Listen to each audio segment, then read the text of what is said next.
Hey everyone, and welcome back to my channel, The Grim Reader. I am here today, instead of giving you an update on my reading, because I haven't really finished anything. I wanted to finish Goryeo, and I didn't quite make it. What I thought I would do today quickly before I go to bed, because it's a school night, is give you some of the answers to the questions that came in for my little Q&A. And I've been thinking about how to do this, and I think the best thing to do is to, I'm going to siphon off all the stuff that's bookish related and have a book answer one, and this will be the non-book answers to the non-bookish questions, and I hope it won't take too long. I'll go in order of what I have here. First set of questions came from Vigad Dahl. Hi. And so the first one is a bookish question about Robert Musil that I want to get back to. Actually, no, the first two questions. The first one is about the distinguishing between Austrian and German literature, which is a fascinating topic, which one could devote videos to. But I'm going to siphon those first two off and come down to the non-bookish questions, which are sort of like quick ones. So he asks, forests or mountains? For me, always forests. I love mountains, of course. They're picturesque, they're sublime. But the few times I've ventured out west, sort of big sky country, I was there for a couple times. I loved the landscapes. Oh, and also there was a conference that I used to go to. But I feel a little bit like it's not me, it's not... I don't know, it's hard to explain, but I feel more at home, so to speak, or in my element in forests. Maybe because I like even my outsides to be kind of cozy. I don't know. Freshwater or ocean? Now that is an interesting one, being Australian by birth. Not that we were very close to the ocean. I don't know if I have a real preference there. I also lived in Michigan and I loved the Great Lakes, but I would say I don't really have a clear preference for freshwater or ocean. In general, I'm a little fearful of water. I'm not a very strong swimmer. And I mean, in that sense, perhaps freshwater is better, because I know that I have issues with the movement in the tides coming in and the waves in open water. So maybe that's a vote for freshwater, but in general, not a clear preference there. Same walk every day or a new walk every day? Until quite recently, well, until now, because I'm so busy, I haven't been able to walk very much, but I do have a same walk, just a walking around the block. And one of the, and there's sort of different ways I can go, but it's always the same terrain, so to speak. But then there's this little free library that I go to that is always pretty disappointing in terms of what it has on offer, but that's one of my walks. And there's not enough, it'd be hard to vary it much around here unless one were to drive somewhere. We do have some really nice walks on our campus, like wooded walks that I really would like to get back to now that my feet are better and I'm feeling better. But now it's just a question of finding the time, so we'll see. Oh, there's a question of favorite poet. I think I'm going to siphon that off because it's also kind of bookish. I'm not a big poetry reader, so I'll come back to that one. I have favorites. But yeah. Next question is pencil or pen? Definitely pen. I have been, having gone to doing all my main schooling in Germany, or upper level schooling, where we were forbidden to use pencils. We had to use fountain pens with cartridges in them. We didn't like dip the ink, but we had to use fountain pens. I don't think we were allowed to use ballpoint pens because they had this idea that it flattens the writing, like who even cares? And I noticed how many of my students use pencils, which of course I don't really have an issue with if it's legible, but I do always think it's not really good to use pencil. I don't know, but why not? You can erase things. So I'm a firm pen person, and I'm sort of a bit of like fountain pen and sort of felt tip pens or gel pens. One of my favorite brands is the Kaweco, these little fairly cheap fountain pens that come in all different pretty colors. Oh, you don't know if you can see that. So I have this red one. These are ones that are just kind of at hand. This is my black one that I use, should be out with my 5-year diary. I got this one in Heidelberg, so I remember getting this one. These are just ordered online. And then I have this pretty green one because you collect the colors. And I think I have one other one. I'm not sure, maybe I just have the 3. So yeah, my fountain pen exploration sort of halted a little bit because I'm not exactly sure how much. I'm not that obsessed with them. I do like them, and I like these little ones. I got used to the fact. Actually, it reminds me of what I really want. See, what I really want is a fountain pen that's retractable, because the idea of always having to put the cap on, otherwise it'll dry out. And I know there's the Pilot has a retractable fountain pen. It's a little pricey, so that might be like a new big present or something one day. A retractable fountain pen that's the way to go, because then you have the nice flow of ink that the fountain pen provides, but it's retractable. So that also kind of goes for the other pencil questions. I don't really ever use a pencil, never ever. If I don't use the fountain pens, I'm using some kind of felt tip. I picked this up, this Faber-Castell one up. I have a lot of pens while I was in Germany, and I picked it out because it's going to match the tape that's in my diary for the next page or so. So I'm going to write with that one. And yeah, so all different kinds of pens. I really am partial to, sorry, this is kind of boring, but whatever. It's my answering questions. These friction pens in a very thin 0.038, because they're erasable. So it's kind of like best of both worlds. It isn't a pencil, but it's still erasable. And another pen I like are the Energel. Is it Pentel too? Pentel? No, well, that's Friction. Friction is Pilot. It's Pilot. And these are Energel Pentel. And they're nice too. Enough about pens.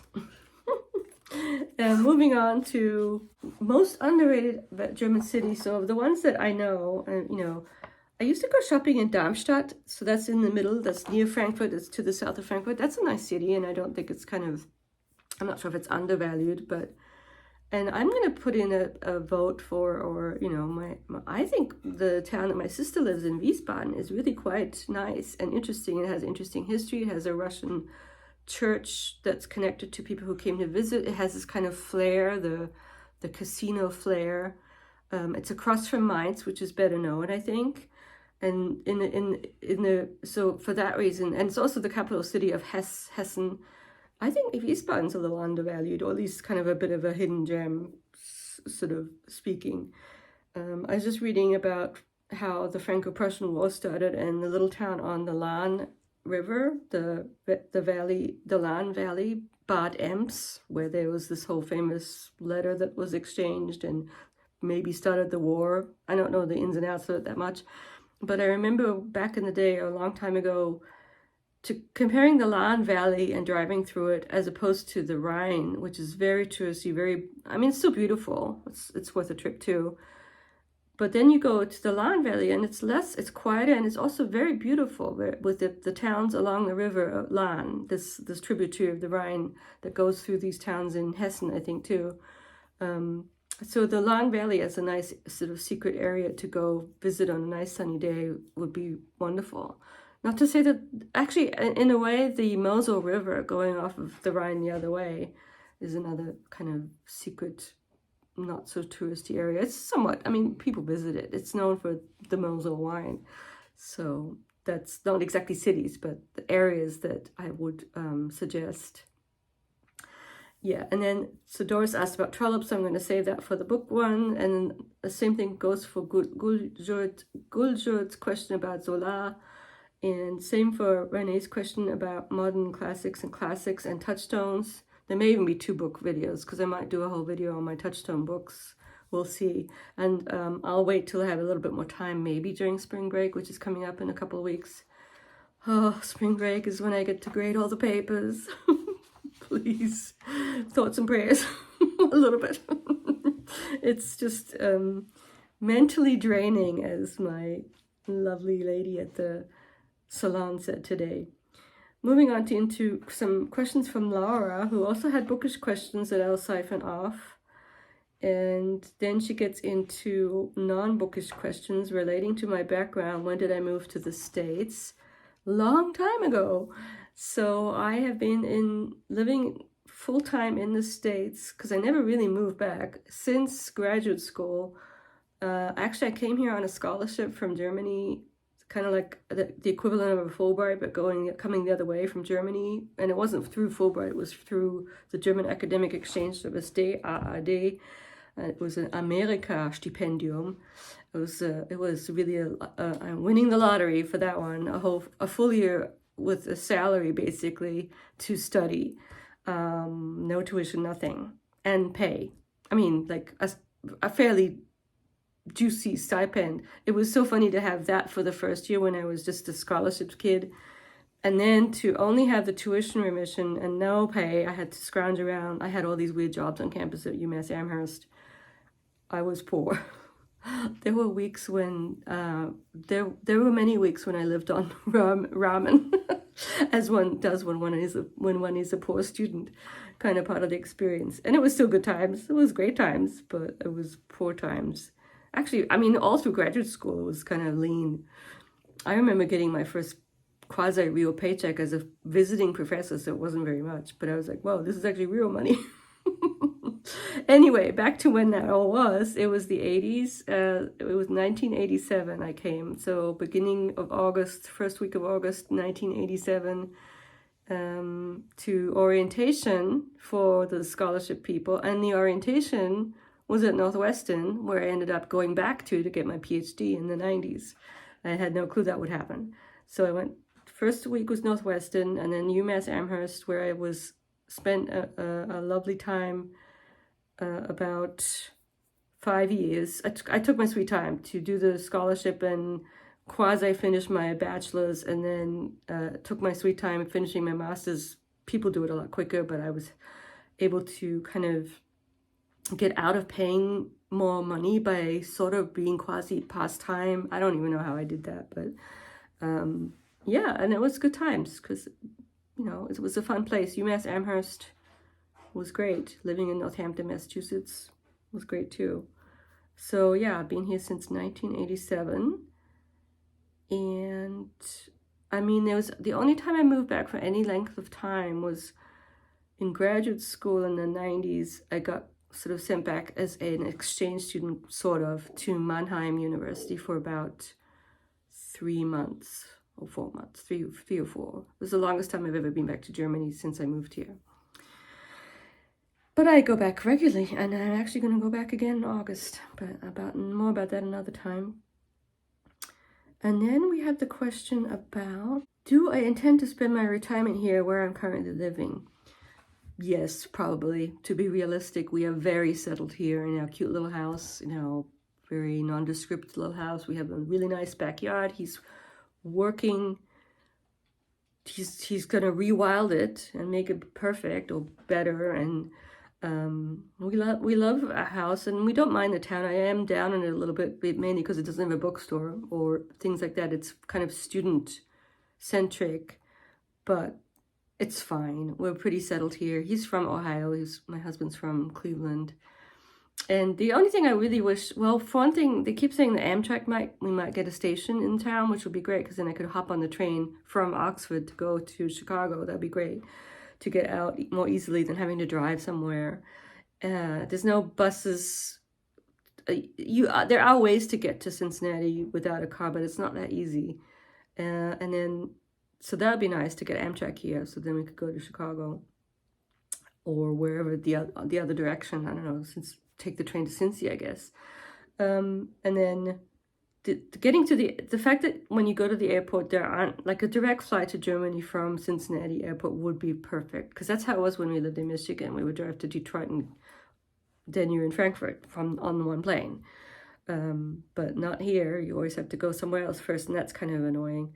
And in the past, we've sort of dreamed, or probably more me than him, about moving back to Germany. But the more I think about it, the more I feel much more at home here. I don't feel as at home in Germany. It's my former home. It's where my family is. But I don't feel like I don't think I would be that comfortable living there again. I mean, if I had to, I would. If things happened a certain way, that I probably would just go back there. And then there was a time when we were sort of vaguely even thinking about moving to Australia, just because to keep the tradition of our parents moving back to their home countries. My father moved back to Germany, and then my mother moved back to New Zealand from Germany. So to keep that tradition going, I would have to move back to Australia. But it's not going to happen. I don't think so. It would be just too much. And we're very settled. Enough about that. Thanks for that question, though. It's interesting to talk about stuff like that. Let me skip to I'm going to do the cat one at the end. Let me skip to the music one. So, and also podcasts, because that's going to be a quick one, because I really don't listen to any of them regularly. I know there's a great one by William Dalrymple called Empire that I listen to a little bit of, but I don't have a regular. And the one that I will listen to, I still kind of only dip in now and then, is the one by David Naiman, the Between the Covers literary. He talks about books.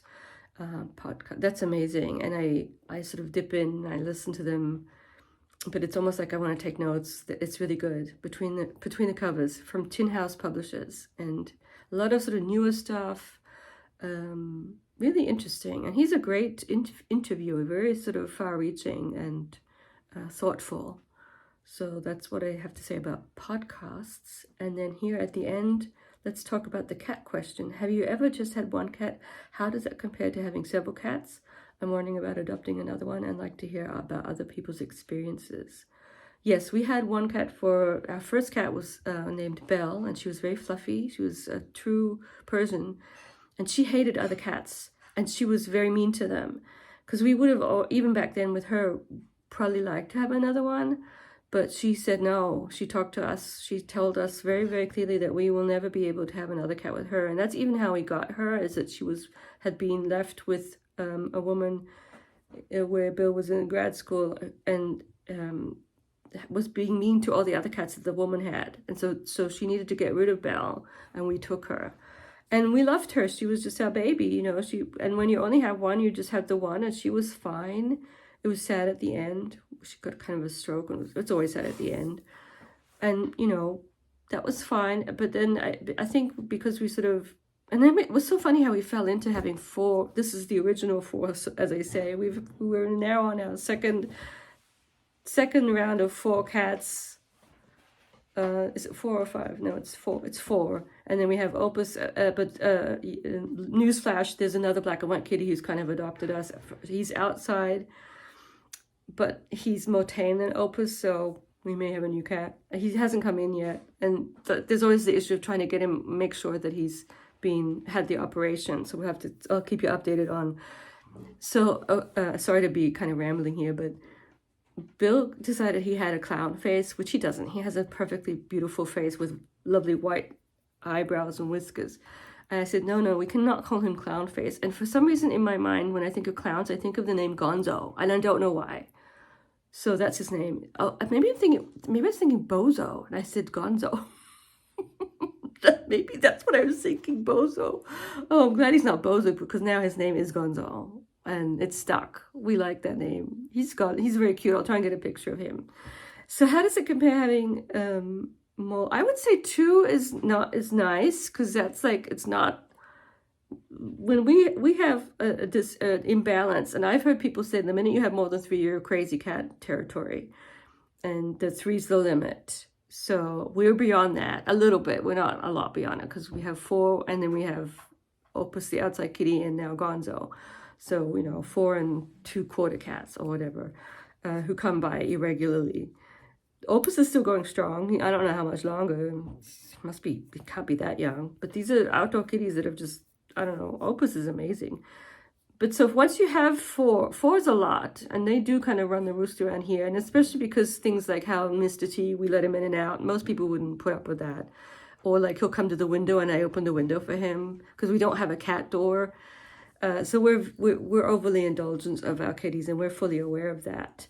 But I think 2 is a nice number if you're sort of, because what's good about 2 is that if you are away for any length of time regularly, they have each other to interact with. And that's why I like having 4, is like they have their own thing going on. And so when we're not here, which isn't very often, well, usually one of us is here, they have each other to socialize with, and I do think that's really important for them. Even if they're not doing much, they're just kind of there living with each other, and they are a little tight-knit group. They don't always get along. Lily doesn't really always get along. She gets a little frustrated with her sisters, Laverne and Shirley, specifically. Well, both of them sometimes, because Lily is a bit of a drama queen. Mr. T is very sweet and gets along with everyone. They all love him and he loves them. But so I think 2 is a good number because of the whole sociability thing, but it's still not, there's still not, you know, that many more than you. But it is quite different when you have a lot. For one thing, litter cleaning, you have to keep up with it, which reminds me that's what I have to do before I go to bed after this. So, and also vet bills will increase when you have 4 cats. The flea medicine is really expensive, and we have to put it on because just to be careful about fleas. And since Mr. T is an indoor-outdoor kitty, and even Lily goes out sometimes. So those are things to think about when you have cats. I think having one, you do kind of, all your attention is focused on that one cat. It's kind of like having one child. And they become very attuned to you. But it doesn't seem like the others are not that attuned. And they're all, what's wonderful, I keep saying this to Billo, thinking about how we've had 10 cats, you know, we're on 8, 10, nine cats with Belle, 2 times 8 and then 9. All of them were different. All of them were unique, just like people. And that's the joy of pets, I think. They're all their own people. They all have their own quirks, and that's what's fascinating about them. And you get to know them. You get to know them, which is interesting. I'm going to leave it at that. 22 minutes of me blabbing about non-bookish stuff. I will be back with all the bookish things at another time. Thanks all for watching. And yeah, I hope this was somewhat entertaining, and I'll talk to you very soon. Thanks for all the people who sent in some questions. And yeah, hope everyone's doing well. I'll talk to you soon. Bye. Hi, I'm back just to say that I didn't answer the music question. And what I'm going to do is I'll add the music question into when I do the books, because I don't want to do it right now, but I will do it soon. Thank you. Bye.